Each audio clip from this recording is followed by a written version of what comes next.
Pengabdian Masyarakat Sekolah Kajian Strategik dan Global Universitas Indonesia menyelenggarakan sosialisasi mengenai hubungan perilaku merokok dan stunting melalui permukiman sehat yang ramah lingkungan bebas asap rokok untuk perwakilan kadar, perangkat desa, tim pendamping keluarga, perwakilan Majelis Ulama Indonesia, serta pengurus RT dan RW di wilayah kerja Desa Cibitung, Kecamatan Tenjolaya, Kabupaten Bogor, Jawa Barat, pada Senin 7 November 2022.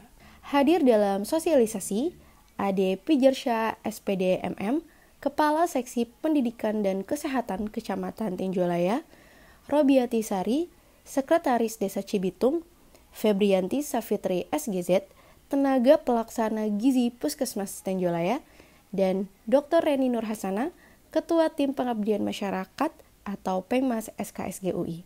Sosialisasi ini merupakan bentuk dukungan dan implementasi dari Pengmas SKSGUI pada Rencana Aksi Nasional nomor 12 tahun 2021 tentang percepatan penurunan angka stunting Indonesia tahun 2021 sampai dengan 2024, serta menuju pencapaian target Rencana Pembangunan Jangka Menengah Nasional tahun 2024 dalam menurunkan prevalensi perokok dan stunting. Stunting merupakan permasalahan gizi nasional yang harus mendapatkan perhatian khusus karena mengancam masa depan Indonesia dan bisa menghambat pencapaian Sustainable Development Goals. Berdasarkan data Studi Status Gizi Indonesia 2021, salah satu provinsi yang juga memiliki prevalensi stunting yang tinggi yaitu Jawa Barat dengan 24,5%, di mana Kabupaten Bogor menempati urutan 7 tertinggi prevalensi stunting. Angka tersebut masih jauh lebih tinggi dari batas toleransi WHO yaitu 20% untuk stunting. Terdapat beberapa faktor yang dapat memengaruhi stunting. Sebuah riset yang dilakukan oleh Ketua Tim Pengmas SKSGUI, Dr. Reni Nurhasana bersama tim, menemukan bahwa anak-anak yang tinggal di rumah tangga dengan orang tua perokok cenderung memiliki pertumbuhan lebih lambat dalam berat badan dan tinggi badan dibandingkan mereka yang tinggal di rumah tangga tanpa orang tua perokok. Yang menjadi sorotan kita adalah rokok ini menjadi beban pengeluaran rumah tangga tertinggi kedua setelah makanan dan minuman jadi ya. Anaknya sering jajan ya itu mahal lah ya. Nggak apa-apa lah ya Bapak Ibu ya kalau untuk makanan dan minuman jadi misalnya di retail yang besar lah ya. Tapi yang kedua ini rokok ternyata. Desa Cibitung masih memiliki beberapa hambatan khususnya dalam menangani stunting dan juga perilaku merokok. Lantas, seperti apa kata mereka? Perkenalkan, nama saya Febrianti Safitri, saya tenaga pelaksana gizi di Puskesmas Tenjolaya. Perkenalkan, nama saya Siti Komaria, biasa dipanggil Ibu Kokom. Saya di sini ditunjuk sebagai Ketua Kader Desa Cibitung. Nama saya Bapak Atta Sunarta, Ketua RT 03 RW 1.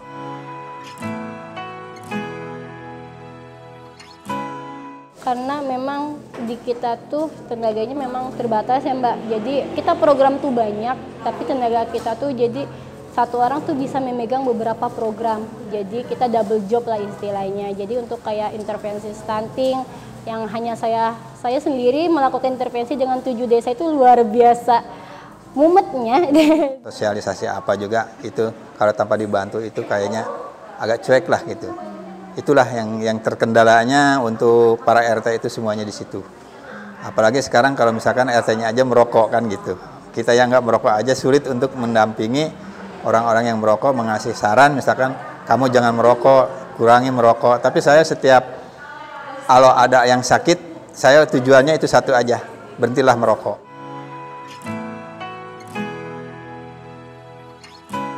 Misalkan kita datang ke desa-desa nih, itu kita sebutnya fogging Mbak, karena mereka tuh merokok tuh dalam ruangan, sampai kita kalau ada penyuluhan nih bisa di luar nggak merokoknya, karena kita bilangnya kita di fogging nih pakai asap rokok. Jadi yang ada kita kan bukannya memberikan penyuluhan tentang kesehatan, malah kita yang sakit di sana kayak gitu. Sama juga sih, susah juga. Kadang-kadang kan RW, Pak RT di sini merokok juga semua. Banyak yang perokok semua. Kadang-kadang sambil rapat juga sambil merokok juga. Dibilangnya juga susah gitu.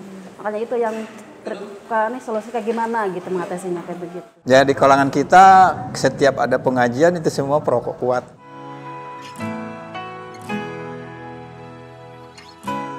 Cerita cucu saya itu sebetulnya gini, waktu umur 4 tahun, dia tuh kan keserang sebentar sakit gitu. Terus saya bawa ke dokter Kapili yang ada di Darmaga. Dan kata dokter itu, ini katanya keseringan kontrol, dan ditanya sama orang tuanya, ternyata menantu saya itu kan perokok kuat. Dan dokter itu bilang bahwa kalau pingin anak sembuh, makanya bapak harus berhenti merokok. Dan alhamdulillah semenjak sakit yang terakhir, dia langsung meniatkan untuk berhenti merokok. Dan akhirnya dia berhenti. Alhamdulillah anaknya yang sekarang umur kelas 2 SD sehat sampai sekarang.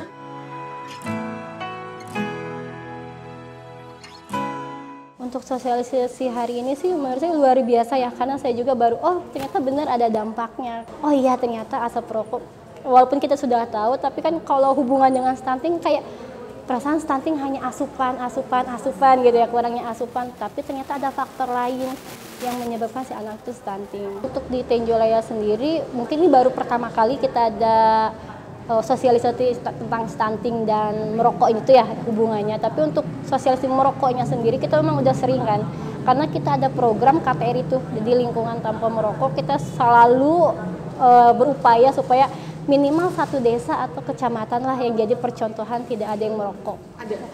Dulu Cibitung ini jadi percontohan, mungkin karena beda pemimpin lagi jadi mulai goyah lagi. Ya, mudah-mudahan dengan adanya kegiatan ini kita bisa mengatasi rokok ini ya gitu, yang sangat-sangat sulit dan sangat susah.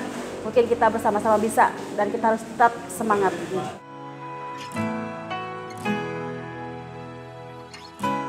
Kalau ini masih terjangkau sih, nggak beli satu bungkus juga kan. Sekarang banyak rokok lintingan yang harganya murah dari target dari pemerintah, banyak yang ilegal juga kan. Kalau kita sih insya Allah mendukung, karena untuk beban sekarang ini kehidupan makin berat, orang-orang cuman bisanya untuk beli rokok dan untuk anak-anaknya kurang kan.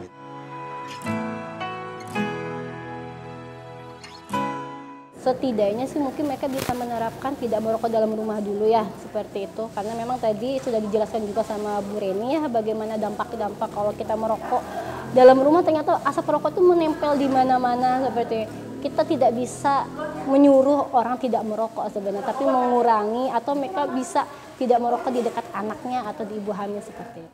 Nah kalau dari